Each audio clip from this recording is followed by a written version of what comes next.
What's good, YouTube, man? Flan Speaks, man. Another video right here. So, this was a beautiful game right here. Chicago Sky versus the Minnesota Lynx. So basically, the story of the game, man. On a nice Saturday afternoon, 1 o'clock, man, your boy was able to get up, okay, and watch Angel Reese put forth the best first half of basketball I've ever seen her play. Everything from the defense she was putting on, and then use a little bit of midi jump shots, man. Was getting to the rim, she was setting up teammates, just doing everything, man. And that right there was enough to spark this team because the team came in really ready to go. So from the top, I know a lot of us don't like to do this, but I'm going to give Tyler Marsh some credit here. He had these girls ready to play. They knew exactly what they needed to do and wanted to do in order to beat this team, and I feel like he put them in position, did all the right things, made sure that they went to and through the right people in this game, and these were the results we got. There were some scares in the second half, which we're going to talk about. But listen, Chicago came out, won that first quarter, uh, 29-23. I never was on a seesaw, never allowed Minnesota to get going. There were a lot of players, man, that I got to give credit to who came out ready to go. Um, the obvious ones we'll get to in a second, but I even look at Michaela Onyenwere. All right, she came out ready to play. Her defense with Courtney Williams, especially in that first half, was very key, keeping them from going off. Courtney really was forced to make some difficult shots when she was on her. Those are little things I noticed. Rachel Banham will talk about. She had a good game, very solid, especially in the clutch. There were some funny little moments there, but I guess every player has their little moments where they kind of mess it up. But got to give her some kudos here. Um, but the real stars of this game, especially in the beginning, Angel Reese, that first half, unbelievable. 15 points, somewhere around maybe 4 or 5 rebounds. Rebounds weren't as gaudy as normal, but that's not an issue. Um, Let me see what we got going on here. All right, so what stands out here for the most part is the all five starters, not all five starters, but 4 to 5 starters were in double figures. Uh, when it comes to Ariel Atkins, this is the Ariel Atkins that I've been telling you guys that we have to get on a night in and night out basis. Now, every night she's not gonna go out there and get you 27, that's for sure. But what she can give us is aggression. We need Ariel Atkins to be aggressive, to be trying, to be hunting 20 points every game. And if some games you end out with 27, you end out with 30, that's all the more better. But that makes this team so much harder to deal with because when you're coming into the game, you're looking at, you got Angel Reese, you're looking at Camilla Cardoso. All right, your strategy is going to be do what you can to stop them, and they are a load. Camilla Cardoso again was spectacular tonight. She led the way with 15 rebounds, 17 points. All right, was a +6, key blocks, um, everything. She is a load down there, especially against Minnesota. Beating Minnesota, going to Camilla Cardoso is the key. They have no answer for 6'7". 6'7" who can move the way Camilla moves. They have no answer for that. Camilla can drive to the hole. Camilla can just catch and shoot little jump shots. Camilla can play back to the basket. All of those different things. And look, I know your boy was one of these people, especially early on when it seems like they were never going to figure out how to use her. I talked about possibly the T word with her. Yeah, I got to take that back. Not that I didn't think Camilla was capable of this. I was questioning whether or not her potential will be realized under Tyler Marsh. But what I'm noticing with Tyler Marsh, and this is good, is that he's pretty much, I think, gave up on trying to force these players into whatever offense he was doing, and he's more like we're starting to see the crafting of an offense that kind of suits the players, right? These are the players you got, so this is the way you got to play basketball, and I'm liking it. Andrew Reese with the ball. There's a big concerted effort to do the high-low action with her and Camilla Cardoso. We see a lot of that. We see all 4 players. All other players on the floor committed to getting Camilla the ball. It's very important that they are committed to doing that. We see the players looking to Angel Reese to lead, right? Very important that you have those things worked out. I think earlier in the season, especially when Courtney Vandersloot was here, there was a little confusion. Who's the leader on the floor? I believe us fans and everybody felt it should have been Angel Reese, but I don't know. With someone like Vandersloot, who's 1,000 years old, she probably felt like she was the leader, and I think a lot of that was the problem. Her. And then you had Kid Nurse starting, talking about another veteran who's been around for years. Probably felt like, hey, look, we're not gonna listen to this second-year player. We don't care if she made the All-Star. We don't care about rebounding records or whatever. It seems like there was a lot of that going on, a little tug of war in that area. I think a lot of that stuff has been worked out. Chicago Sky possibly could have turned the corner with this game, right? We're talking about a team that has been playing better progressively. I would say over the last 5 games, I'm starting to see some semblance of a team that knows what it wants to do at least. Okay, so that's good, and you kind of expect that at midway, and we right now midway point of the season, and you're starting to see that. Okay, I can't say enough about the way Ariel Atkins played today. She was 12 of 21. All right, that's over 50%. Can't ask for more. 1 or 2 from 3. Hit her free throws. Excellent. A +6 overall.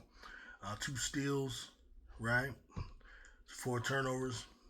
Good game for Ariel Atkins.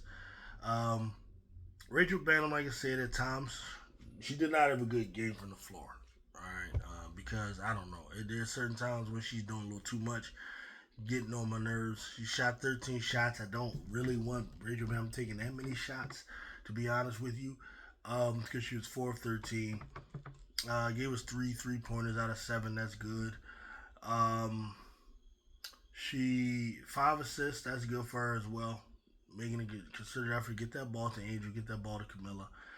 Not that difficult out here, Rachel. So, all right. But what she did was that key clutch shot at the end of the game. That's really what I'm looking at more than pretty much anything else. Though the 3 threes, of course, helps. Talked about Camilla. She was fantastic. Angel Reese, like I said, the best first half of basketball I've ever seen her play. And she ended out strong as well. 19 points, 11 rebounds, okay, for another double-double. I don't know how many that is in a row and how many is going on. 6 turnovers. You want to definitely want to keep that down. Definitely want to keep that down. That's a little too many turnovers there, Angel, right? To 4 assists, that's not what you want. But she still ended up a +7, played some really good defense on, one of the best players in the league. That's Ariel Atkins. So I'm not going to go into much like with the type of, when you look at the defense that Angel provides, as well as the playmaking and everything that she does. Michaela Onyenwere, to me, was great in this game. She was great in this game to me. Only took 3 shots, so because of that, it's only 4 points or whatever. But the confidence, the making it tough on Courtney Williams, okay? And I'm not talking about Courtney Williams, because Courtney Williams shot 5 of 15, all right? And there were points in the game where she started to come back, and a lot of that had to do with Tyler Marsh taking Michaela out, and then you saw Kid Nurse on Courtney Williams, you saw Rachel Banham on Courtney Williams, which was horrible. All right, a big key to this game was Ariel Atkins' defense with Caleb McBride and Michaela Onyenwere's defense on Courtney Williams. Right, these are things I pay attention to. Right, because other than that, a lot of these players will go crazy. All right, now Feeza Collier, you can only do what you can with her. It's gonna be nice when she goes off with her flopping ass.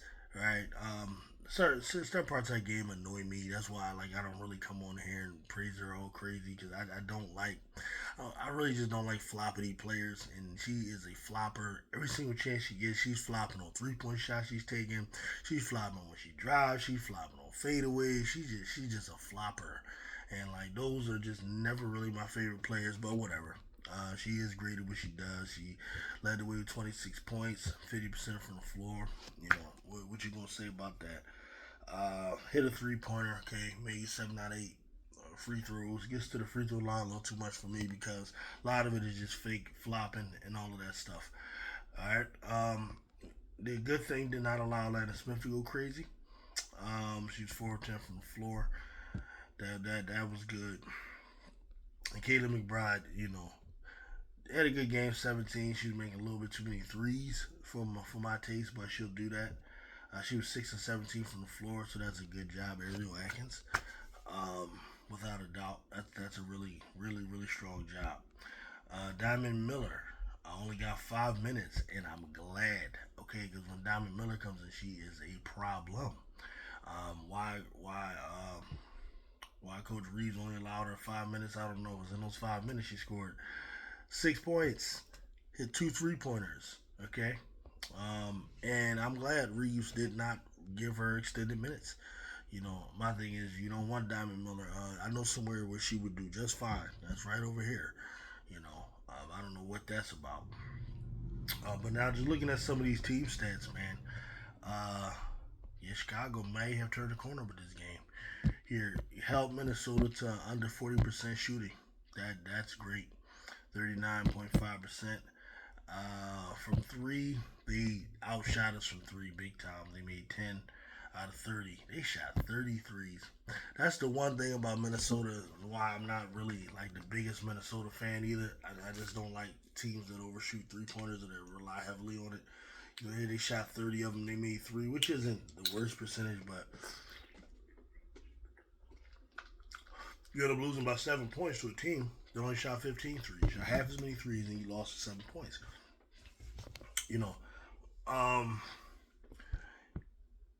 Both teams got to the free throw line a good amount. Chicago is 13 out of 16, and Minnesota's 11 out of 13. So the rebounding advantage goes to, of course, Chicago. You should out rebound Minnesota every time you play them. They can hustle all they want, but ain't nothing you can do about 6'7", and ain't nothing you can do about Ariel Reese, who was the greatest rebounder in the history of the women's game. The assists. Minnesota is normal. The assists, I'll assist you. They 22 assists to 17 from Chicago. Chicago wasn't doing a lot of swinging the ball around. It was more of like trying to get the ball to Camilla. And then there's some other areas where they can assist a little bit better. Sometimes players like Rebecca Allen get all in it, and they just get a little too happy with themselves, and they go gunning a little bit. The same thing with Rachel, but we were able to survive it. That's good. Steals. Wow. Minnesota had 16 steals. That's crazy. 12 steals, I'm sorry. And Chicago had 5. Chicago turned the ball over way too much. That's the one thing they got to get down. 19 turnovers to 10. They're lucky that they just didn't lose because of that. 19 turnovers is bad. So, got to clean that up. Excuse me. But where Chicago really dominated here was points in the paint and rebounds. All right, because you're talking about 44 points in the paint to 28 from the Lynx. That's pretty much where the game was won right there.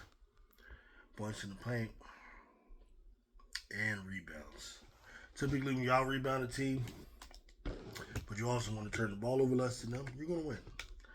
These are just patterns that you find in basketball. Now,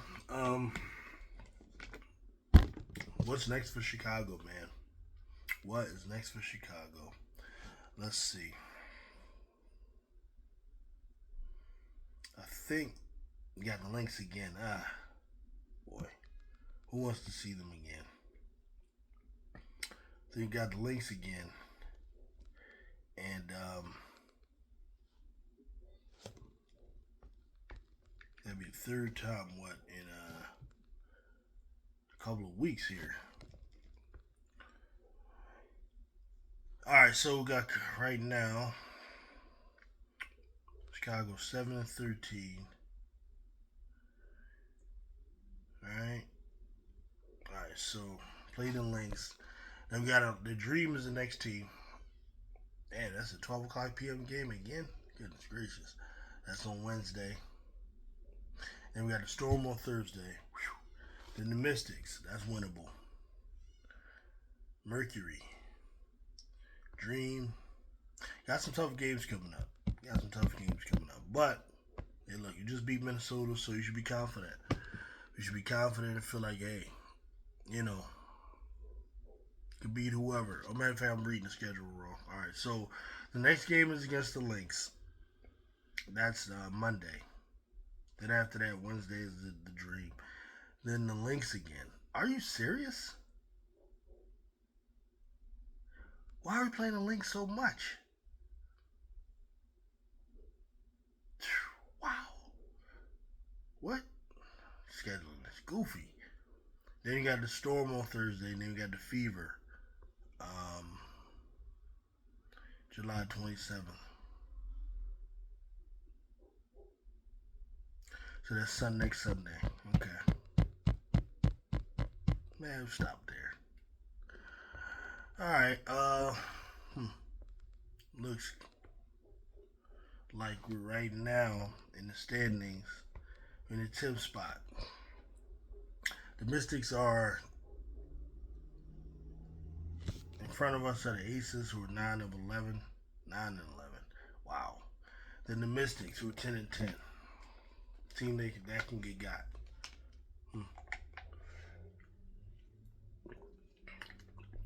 Then you got the Fever with 10 and 10. All them players just to be 500. So anyway, man, that's what I got. Good game. My Chicago Sky hopefully turn the corner, man. And we can make a push to possibly make the playoffs. That'll be what's up. So I get with y'all. Peace out.